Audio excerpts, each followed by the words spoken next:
have the biggest question out there that so many people have even been asking us is what is that connection between that woman and that suspect? But out here live, I want you to just take a look. Things are still very busy here. You can see the area still blocked off by police and police still investigating now. Just a reminder, this started yesterday afternoon around 3:30, so it has been more than 24 hours, but police say they are still very heavy in the investigation part of this.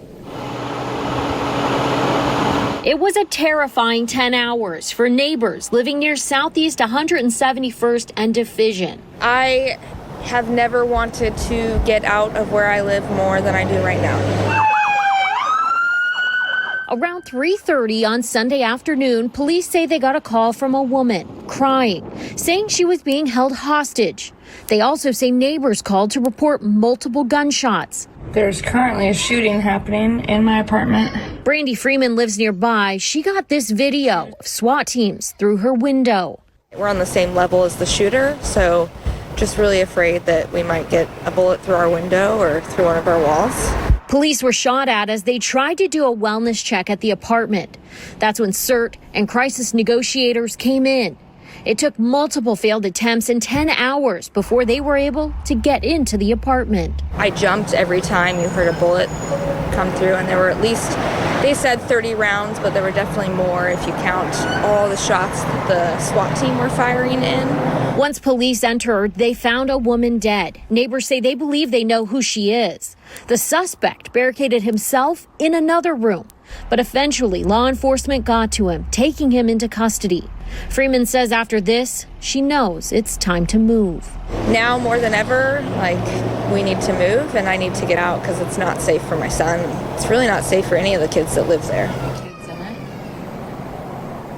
Obviously, a lot of neighbors still on edge this evening, especially as things continue here. Now, police tell us that they will release the charges for that suspect at a later time. They did tell us, though, when they took him into custody, they did transport him to the hospital for an evaluation, but we haven't gotten an update on his condition or his charges at this point. Mayor Ted Wheeler. Dear Ted, I have lived in... There are many things 81-year-old Michael Corey would rather be doing than writing a letter to the mayor. The homeless camps all over the city continue to create more trash and junk all over the city. It's time to reclaim our city. Downtown Portland has turned into a war zone, and nobody is going to work or shop there if they continue to break all the windows and steal all of the merchandise in these businesses. Sincerely, Michael Corey, Portland, Oregon. And Corey isn't just writing, he's doing. On this Saturday, we find him in a familiar place, painting over graffiti, just feet from passing traffic. He says if he doesn't do it, who will? He grew up in Portland, right next door to where he lives today. He's not ready to give up on the city he loves, but his patience is wearing thin. They just continue to not do anything. They've done something with the spray covering, but why aren't they arresting these people? Somebody's got to see somebody out there doing this. I lived in Portland my whole life. Nancy Wagner's patience dissolved last November, so after 51 years in Portland, she packed up and moved to Beaverton. There are so many things. She says the last straw was the homeless camp on the other side of her fence. They lit a fire that grew out of control. She says while Portland changed for the worse, she also found herself changing in ways she doesn't like. I'm a compassionate person, at least I used to think I was a compassionate person. But you encounter these problems all the time, and you see people and they're harassing you on the streets. I had a dog sicked on me one time. I'm just riding my bike. There's homeless camps everywhere. And I got to a point where I wasn't compassionate anymore. If you pay attention to social media, everybody is moving out of Portland to the suburbs or Central Oregon, some even out of state to places like Idaho, Texas, and Arizona. So what's really happening? Are people really fleeing in big numbers? Are they fed up with the riots and the homeless and the dramatically changing city? It really does have a yes and no answer. I spoke with Alexandra Lee, an economist for Zillow. They're a real estate marketplace company that keeps track of comings and goings throughout the country. She said, yes, people are packing up and moving to the suburbs, but it's not a Portland-specific phenomenon. It's happening in every major city on the West Coast. She says a city's problems, bad as they are alone, aren't always enough to drive locals away. But the problems can make Portland not worth the skyrocketing costs of living here. We're really pinning that to affordability, right? When you think about a downtown core, all these amenities, restaurants, movie theaters, across the course of the pandemic, they were virtually unusable. Many people just don't feel the need to pay that downtown premium anymore, instead searching for more space and affordability in the outer edges of the metro.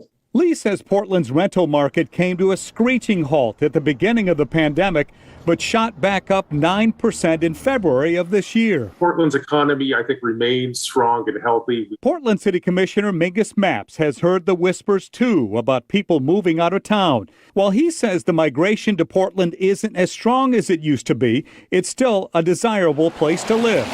He also understands why some are giving up on city leaders and packing their bags. We have seen homelessness spike in a way that we have never seen before. Obviously, the past year and a half has seen the rise of often violent protests in our streets. I think Portlanders expect better than they're getting today, and that causes a lot of frustration. So if people are still moving to Portland, replacing those who move out, where are they coming from? That specific data about Portland is a little hard to come by, but we did get these numbers from the DMV about Oregon, tracking people who have moved here from other states and swapped out their old license for an Oregon one. In 2020, by far the most people, in fact, double the other states, came from California, more than 20,000. Next came Washington, more than 9,000, followed by Arizona, Texas, and Colorado. Data up to March of 2021 shows a similar trend. Data from the PSU Population Research Center shows that starting in 2013, people moving to Portland are a bigger driver of population growth than people born here. But you can also see total migration starts to decline in 2017 all the way to 2020. So the question is, are we in the middle of a population swap that will fundamentally change the culture of the city as we know it? What local realtors think is happening here. We've all witnessed the nightly riots and seen the homeless camps sprout up, seemingly on every street corner. But I've heard from dozens of people who say the city they once loved is not so lovable anymore. So they're moving out, some to the suburbs, some out of state. It was too much to take. After 51 years in the city, Nancy Wagner says she's found her refuge in Beaverton. Says she's not looking over her shoulder anymore. 20 minutes from what she calls the lawlessness of Portland. I loved Portland. I wish I could move back, but the way it is now, there's no way. I'm scared to even go back there. Noah Kirschbaum is a real estate broker specializing in Southwest Portland. He's heard the complaints plenty. People fed up with the city, the loss of faith in Portland's elected leaders, and the desire to just get out. But he also hears from people who want in. Half and half buyers are leaving and coming in. He has buyers from Los Angeles moving here who think this is still a small town that's kind of cute, even with all the recent problems. And if some Portlanders are heading to the burbs, I also don't see the problem with Beaverton becoming a better city, or Lake Oswego becoming a better city, or Canby, or, I was out in Cannon Beach last weekend with my family. I don't see any negative repercussions for all those places becoming better cities. So if we all, if we just expand and we're this incredibly awesome place with a bunch of cool towns, I think we're all the better for it. It's terrible down there. For locals like Nancy Wagner and the 100+ people who responded to me on social media, the small town kind of cute doesn't fit Portland any longer. They see a city headed in the wrong direction. And experts from Zillow do see plenty of people headed to the burbs. And get this, despite all the negative press about the Rose City in the past 18 months, the riots, the homeless camps, the gun violence, and the trash, demand to live here is still rising. Home values jumped 20% during that time. For comparison, the hottest city in the metro, Milwaukee, watched their values jump 24%.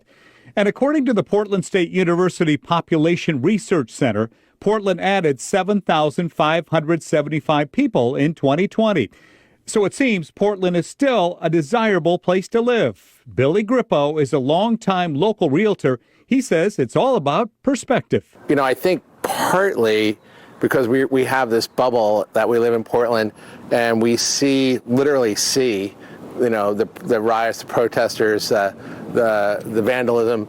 We forget that it's happening in a lot of other places too. San Francisco has its fair share of that, Chicago, other big cities. So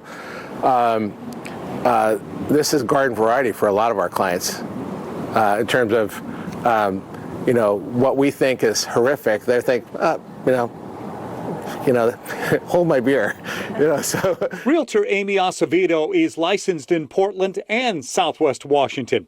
She says people are still moving within Portland at a rate similar to previous years. She also hears from those dashing across the river. I do have a client. She lives pretty close to the Lloyd Center area, and she just doesn't feel safe. So she spends half the year in Hawaii, half the year here, and she just feels there's significantly more just homeless and crime in her area currently, and so she's actually making the move. No one denies that Portland is a changing place, and it may also have a changing face. Many who have chosen to leave have lost hope. But others coming here see promise and opportunity, especially when the smoke clears. I am so embarrassed in how much graffiti is on our freeways. Remember Michael Corey and that letter he wrote to Mayor Wheeler? I asked the mayor about it. Downtown Portland has turned into a war zone. Nobody is going to work or shop down there if they continue to break all the windows. He hadn't seen the letter, but he did have a message from Michael. That message, he's right. Until he can go out there and say, you know what, with my own two eyes, I can see that things have improved, that there are fewer people living in inhumane, squalid conditions, that there's less graffiti, that there's less litter on the street, that the community is safer because there's more of a police presence and more opportunities for people to be economically successful during this economically challenging time. Until he sees the results, what I say is pretty much just academic. So Michael will keep watching and hoping for those changes. In the meantime, he'll keep painting, knowing that with each stroke, he gets back a small swipe of the city he grew up loving. Johnson was on vacation when she read online about catalytic converter thefts in the Blue parking lot, the exact place she parked her car. So I've been panicked. Literally panicked for the whole vacation. And unfortunately, her fears came true after she landed Sunday night. We get to the car and we turn on the car and I'm like, are you kidding me? And it was just loud. So then, you just don't even know what to do. She got a hold of the Port of Portland, but says they weren't very helpful. The lady she's like, oh, we get these all the time. Like, oh, I'm sorry, no, nothing. I was like, but wait a minute, I just paid to park in a secured lot. And there is absolutely nothing you guys are going to do. She's like, well, you could file a police report. I reached out to the Port of Portland. They admit to the increase in thefts. They saw 67 thefts between January and October, with almost 1 million cars parked in their lots during that time. And in response, the port says they did increase enforcement in the ways listed on your screen. But for travelers returning home to an unwelcome surprise, it doesn't make up for it. But it's frustrating. I think a lot of people, clearly it's happened. 3 or 4 people I know have had it happen at the Blue, Economy Blue lot. They know about it clearly. It feels like they should take a little more responsibility and monitor. It's a misdemeanor. It's not even a felony. So I think it's super expensive. If I went into a store and trashed $1,000 worth of merchandise, I think I would be up for a felony. And it is a misdemeanor. And so there's really no repercussions for anybody who gets caught doing it. That was Frances Lynn reporting. The other part of this issue is, of course, solving the cases. Nadine Johnson told us she filed a police report, but isn't very hopeful it will be solved. I know that our police is strapped, and I get that this is a hard one. They go in and out. Like the cut marks on the line on the car where they cut the pipes are perfection. So they have got some pretty slick metal cutting where they just go in and out quickly.